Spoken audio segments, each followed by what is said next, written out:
En estos días tan difíciles que estamos viviendo, el teletrabajo se ha convertido en la forma más común que tenemos todos de realizar nuestra actividad diaria. Ha pasado de representar un 7% aproximadamente en la forma de trabajar de los españoles a prácticamente un 90% en este tiempo de confinamiento que vivimos. El coronavirus ha cambiado, entre otras cosas, el método de trabajo de la población y ha traído nuevos retos y amenazas que hasta el momento eran desconocidos. Hablamos de los ciberataques. Juan Francisco Moreda es el responsable de Cybersecurity Unit F-Safe y nos va a contar cuáles son algunos de esos riesgos que podemos sufrir con el teletrabajo.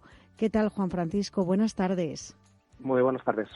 ¿Cuáles son las principales amenazas externas y ajenas al ámbito de la empresa que se pueden sufrir con esta modalidad, con el teletrabajo? Sí, al final, bueno, en la parte del teletrabajo muchas veces consideramos que, sobre todo en España, que no estamos tan acostumbrados a la parte de trabajo, muchas empresas no están acostumbradas, consideran que simplemente lo necesario es tener acceso a nuestra sede principal para poder tener acceso a los datos y con lo que estamos trabajando día a día. Pero descuidamos otras cosas. Por ejemplo, en muchas ocasiones el equipo que están utilizando son los ordenadores que tienen en casa, los que utilizan para ahora conectarse a la sede de la empresa para poder trabajar. Y esos equipos, pues a lo mejor no están actualizados, tienen versiones de sistemas operativos Windows 7A, soporte de Microsoft, no tienen antivirus, instalan programas que juegan, etcétera, etcétera.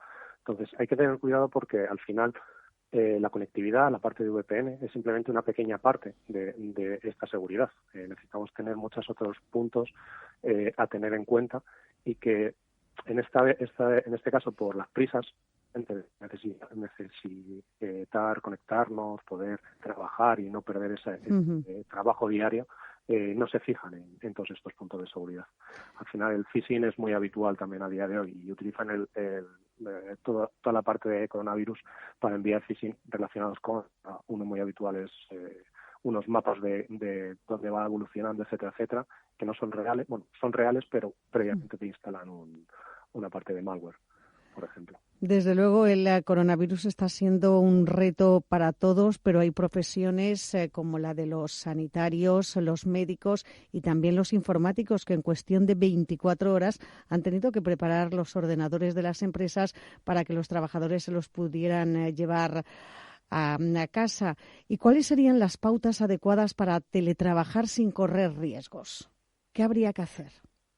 Bueno, considero que al final lo primero es la parte de concienciación del usuario que está trabajando. Al final es una parte, digamos, la más importante, ya que por mucha seguridad que se ponga detrás del equipo, si vemos un correo que pueda ser sospechoso, que me viene de alguien que no conozco, etcétera, etcétera, pues vamos a intentar evitar acceder a ese link que nos manda o cosas similares. Entonces, la parte de decisiones es importante.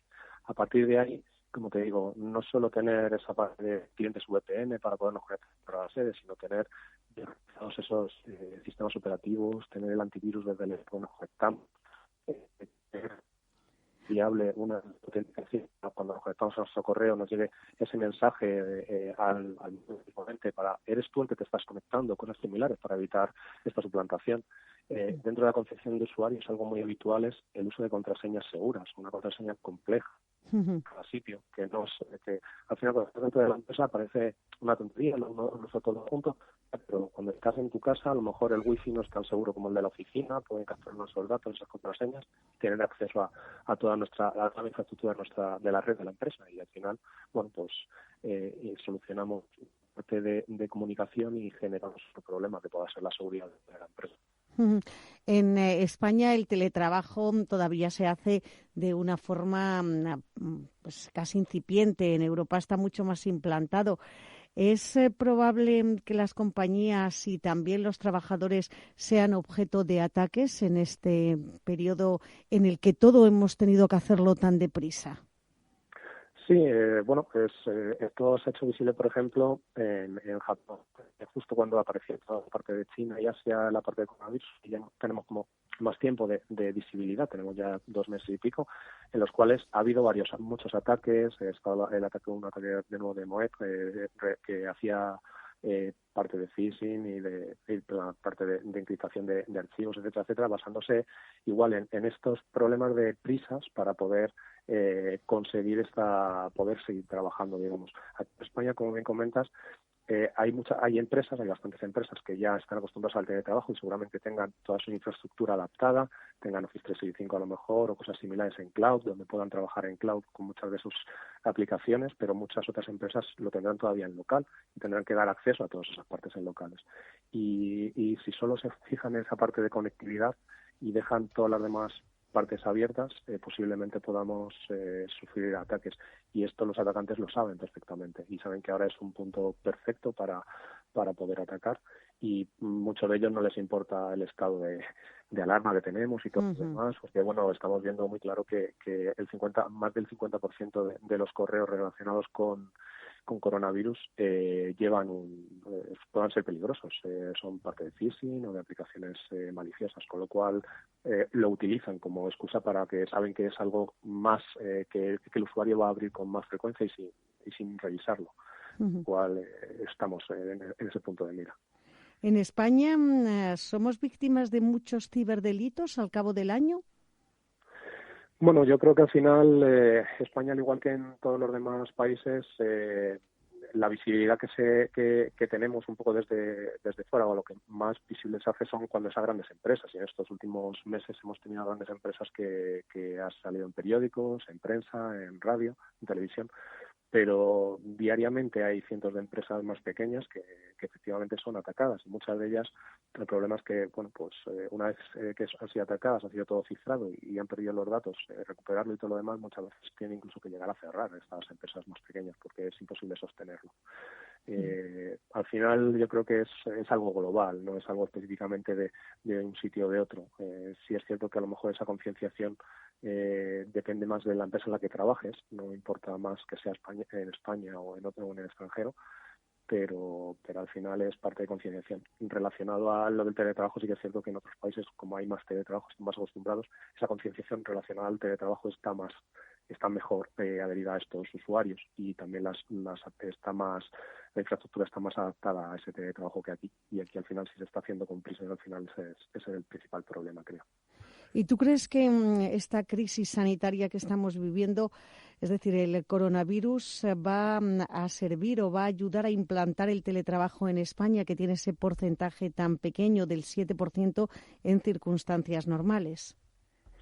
Es algo que yo lo hemos hablado muchas veces en círculos de compañeros y amigos, que al final muchas veces hay empresas que no quieren o no prueban a hacer esta parte de trabajo, o bien por miedo, o bien por moverse a infraestructuras, etcétera, etcétera. Y a lo mejor esto ayuda un poco a que algunas empresas sí que vean que al final pues es viable realizar ese teletrabajo para algunos puestos. Está claro que hay muchos puestos que no hay esa disponibilidad, pero en algunos de ellos sí que es viable, y bueno, pues a lo mejor puede ayudar en casos a la conciliación familiar y a otro tipo de cosas. Entonces, bueno, puede ser que sí que sea un paso para algunas empresas, un pequeño paso para ver si esto puede aplicarse en cada empresa. Y probablemente una de las reticencias de las empresas es que no terminan de controlar el tiempo en el que está trabajando ese empleado. ¿Qué medidas hay que adoptar por una parte y por otra, por parte de trabajador y de empresa, respecto a los horarios, a las pausas que se pueden realizar? No sé, ¿es posible tener un control?